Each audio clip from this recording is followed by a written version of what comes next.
근데 이 결과물이라는 것도 타이밍이 저는 중요하다라고 생각을 해요. 안녕하세요. 반갑습니다. 허브경제TV의 한상욱입니다. 오늘 같이 한번 살펴볼 종목은 두산중공업이고요. 종목 코드 번호 034020입니다. 두산중공업 영상 꾸준하게 찍어서 올려드리고 있습니다. 이제 뭐 1년이 넘어가고 있네요. 같이 한번 살펴보도록 하겠습니다. 자, 보시죠.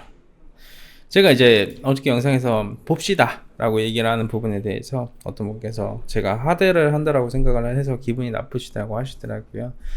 만약에 저는 그런 의도가 전혀 없었습니다. 네, 저는 얼마나 예의 바른 사람인데요. 그런 부분에 대해서 만약에 기분이 나쁘셨다면 제가 이제 신뢰를 했다라는 말씀을 좀 드리도록 하겠습니다. 그러면서 시작을 하도록 하고요. 그리고 이제 체코 원전 관련된 이슈에 대해서 어떤 분께서 언급을 해주시더라고요. 근데 이제 체코 원전 관련된 이슈와 모멘텀은 아마 6월 초중순쯤에 한번 브리핑을 다 드렸을 거예요. 이 체코 원전 수주 기대감은 명확하게 살아있고, 그로 인해서 사실 가시적인 상승률을 보여줬었던 종목군들 중에서 제일 탄력이 있었던 종목이 보성파워텍하고 한전산업이었습니다. 가시적으로 주도주급 종목으로 고가 신고가를 계속해서 찍어주고 있는 모습을 보여주고 있는 상황이었고요. 도전하러 가지고 있죠. 하지만 두산중공업 같은 경우에는 상대적으로 바닥은 잡아주고 있습니다만 그렇게 탄력 있는 모습을 보여주지는 못하고 있습니다. 그 부분에 대해서도 제가 오늘 한 타임 좀 브리핑을 드리도록 하고요. 제가 왜 개별적인 이 재료나 모멘텀적인 부분에 계속해서 언급을 드리지 않는 이유에 대해서는 여러 번 말씀을 사실 드렸습니다. 이 재료하고 모멘텀 제가 주구장창 떠들고 얘기를 해드렸던 구간이 여기고, 여기에서 주구장창 재료 모멘텀을 읊어드렸고요. 그 다음에 여기에서 모멘텀 체크 다 해드렸고요. 이 고점에서 모멘텀 체크 해드렸어요? 안 해드렸어요? 안 해드렸죠. 그 여기에서 모멘텀 체크 해드렸어요? 안 해드렸어요? 다 해드렸죠. 근데 지금 여기에서는 모멘텀 체크를 해드리고 있지 않습니다. 그죠? 네, 그 부분에 대해서도 어떻게 보면 내가 체코 원전 관련된 이슈를 듣고 싶어 하는 것도 제가 생각을 하기에는 내가 그 부분에 대해서 알고 싶다라는 것보다는 듣고 싶기 때문에 그 브리핑을 원하는 건 아닐까라는 사실 생각도 저는 해요. 왜 그러냐면 재료라는 걸 분석을 할 때에는 언제나 주가의 위치에 따라서 그 재료를 봐야 되는 타이밍이 있고, 기술적으로 대응을 해야 되는 타이밍이 있고, 기술적으로 대응을 해야 되는 타이밍은 언제나 대응의 영역입니다. 사람들이 그 대응의 영역이라고 했었을 때 제가 어떤 키워드를 잡아드리냐면, 대응의 영역은 말 그대로 주가가 올라가든 빠지든 유연하게 대응을 할 수 있는 포지션이어야 되는 위치, 주가의 위치에 있는 구간이 대응의 영역이라고 표현을 합니다. 올라가도 상관없고 내려가도 상관없는 그런 구간에 있을 때가 대응의 영역이라고 표현을 하는 겁니다. 두루뭉실하지 않죠? 명확합니다. 그렇기 때문에 주주분들께서도 이슈하고 모멘텀 자주 체크를 하고 있지만, 이 모멘텀에 대해서도 여러 번 말씀드린 부분 중 하나가 뭐냐면, 모두가 다 알고 있는 공개되어 있는 정보는 정보의 가치로서 상당히 떨어진다라는 부분을 이제 제가 지금 많이 말씀을 드렸어요. 체코 원전도 그거지 않습니까? 지금 상황에서는 상당히 유리하다. 그리고 두산중공업이 실수혜를 받는다. 모두가 다 알고 있는 부분이 맞고, 현재 경쟁자가 이제 미국 웨스팅하우스하고 프랑스 EDF잖아요. 근데 체코 당국이 중국하고 러시아하고 입찰을 배제를 해놨기 때문에 사실 프랑스만 아니면 한국하고 미국하고 원전 협력을 한다라고 하니까 상호간에 수혜를 받을 수 있는 부분도 팩트가 맞고, 두산 인프라코어 관련된 이슈도 몇 개월 전부터 다 알고 있었던 이슈가 맞았었고, 그래서 주가를 이제 찍어서 누른다라고 표현을 하는데, 글쎄요.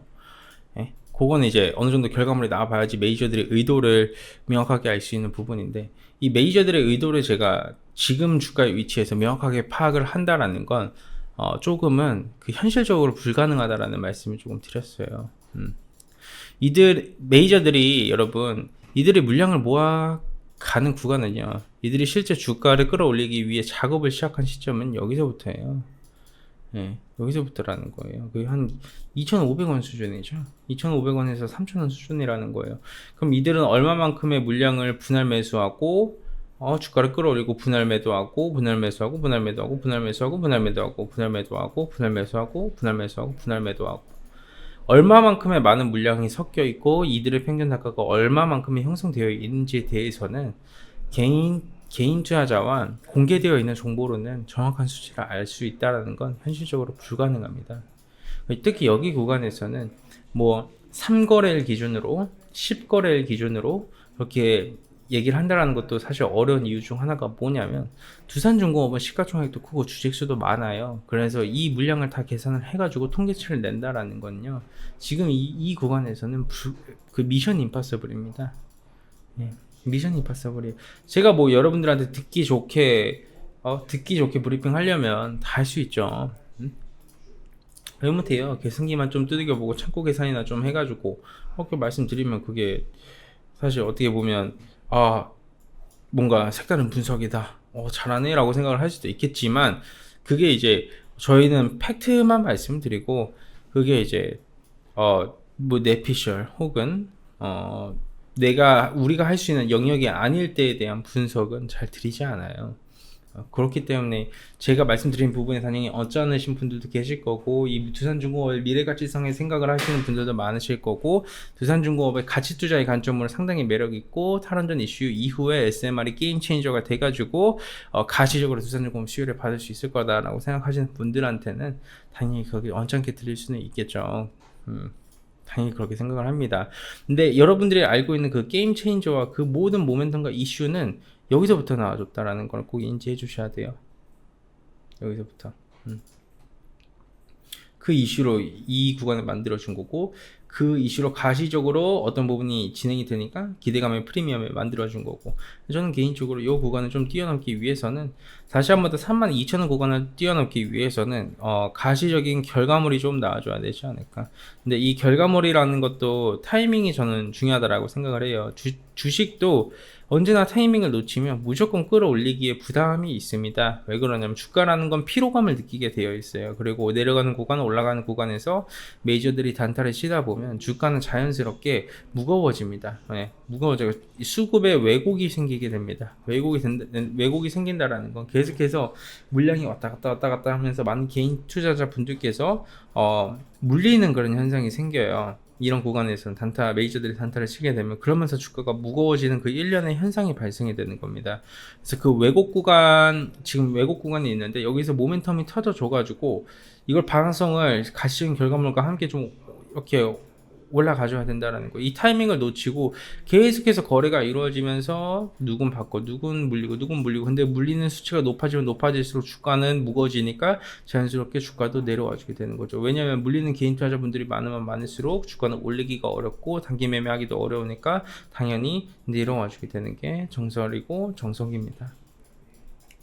그래서 저는 그래서 어떤 가시적인 결과물이 이제 근시일 안에 나와줄 수 있을까라고 생각을 해보면, 뭐 체코 원전 관련된 이슈도 있고 뭐 SMR 기자재 공급 이슈도 있고 그러겠지만, 그게 조금 타이밍에 잘 맞아야 된다라는 거죠. 왜냐하면 주식이라는 거는 타이밍이 정말 중요하니까. 메이저들이 아무리 작전 플래너가 플랜을 짜가지고 한다라고 해도 실패하는 경우가 대다반수인데, 메이저들이 뭐 얘들은 신이 아니에요. 투심을 컨트롤할 수 있는 이들이 아니라는 거예요. 투심. 제가 시가하고 종가는 세력들이 관리를 할 수 있다고 말씀드렸어요. 동시호가의 시가 관리하고 종가 관리는 그렇게 큰 돈이 들어가지 않고 그렇게 큰 물량이 들어가지 않기 때문에 이 시가 종가 관리는 가능해요. 근데 이제 장중 있지 않습니까? 장중 급등을 만들어주는 거는 사실 메이저들이 아무리 본인들이 올리고 싶어도 힘든 경우가 정말 많아요. 정말 많아요. 이게 왜 그러냐면, 모르시는 분들을 위해 다시 한 번 더 말씀드리자면, 장중 급등이라는 건요, 모든 시장 참여자가 같이 투자를 해줘야 되는 거예요. 같이.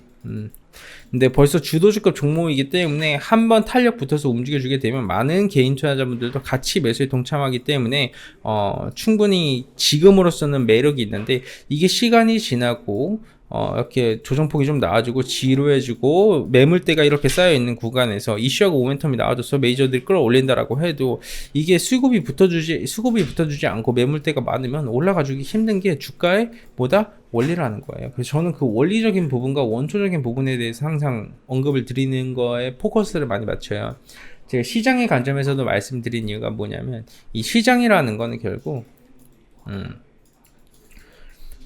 이 종목이 두산중공업이라는 종목은요, 주식시장 안에 있는 종목이에요.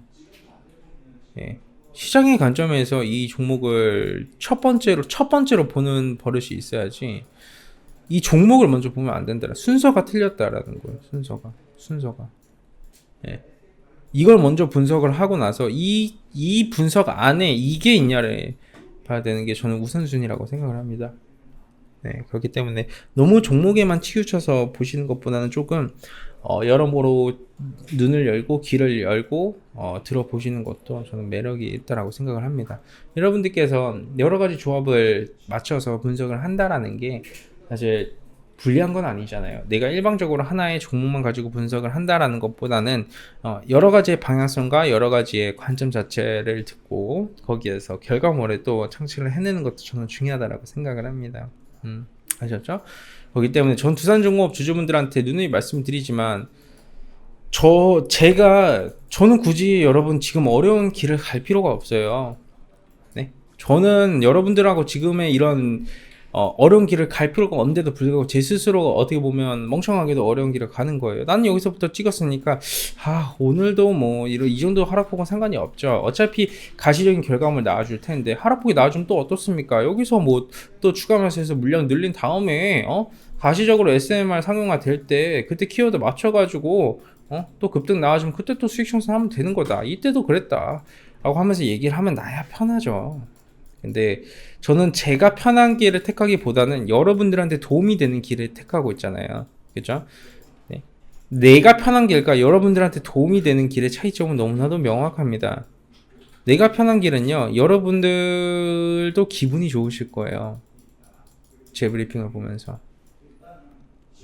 하나의 그 일말의 희망을 가지게 되고요. 그죠? 근데 여러분들한테 도움이 되는 길은요, 언제나 내가 듣기 싫어요. 예. 그리고 저희 직원분들께서 뭔가 말씀하실 때 제가 진짜 듣기 싫은 소리도 많아요. 그럼에도 불구하고 좀 경청하는 소리를 듣는 게 그게 다 나한테 도움이 되라고 사람들이 얘기를 하는 소리이기 때문에 그렇다라는 거예요.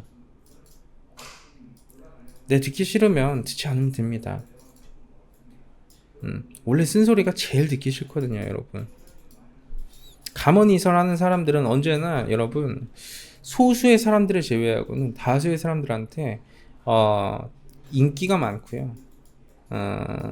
뭐라고 할까요? 인기도 많고 항상 좋은 긍정적인 그런 거밖에 없습니다. 대부분 다 그래요. 감언이설에 좀 특화되어 있는 사람들은. 근데 뭔가 옛날부터 이런 말이 있어요. 충신, 바른 말 하는 사람들은 항상 모가지가 항상 댕꽁댕꽁 날아갔어요. 댕꽁댕꽁. 왜 그럴까요? 쓴소리는 항상 듣기 싫거든. 예, 아셨죠?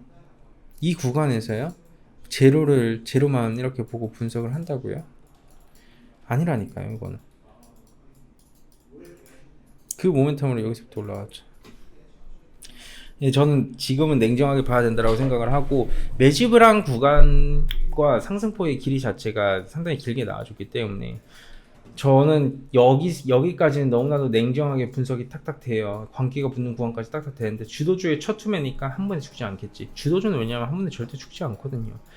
분명히 반등 나와주고 분명히 세게 한 파동 길게 그려줄 거거든요. 근데 그 길게 파동이 그려지고 난 뒤부터는 완전한 대응의 영역이라는 거예요. 그 누구도 예상할 수 없고 광기의 매수가 붙으면서 좀 선수들만 이렇게 매매를 하겠죠. 내 스스로가 선수인가 아니면 선수가 아닌가 라는 부분을 냉정하게 한번 보시기를 바라도록 하겠습니다. 여러분들이 알고 있는 그 모든 이슈와 모멘텀과 재료는 1년 전에 분석이 다 끝났습니다. 좋습니다. 오늘 깔끔하게 영상 이 정도까지만 하면서 마감하도록 하겠습니다. 마지막으로 허브경제 TV가 창사 이래 딱 한 번 그 카카오톡 친구 추가해 주시는 분들한테 단기 수익 종목을 챙겨드렸어요. 딱 한 번. 7월 달에 어느 정도 저희가 카카오톡 친구 추가해 주시는 분들한테 단기 수익도 한 종목 좀 챙겨드리려고 하고 있어요.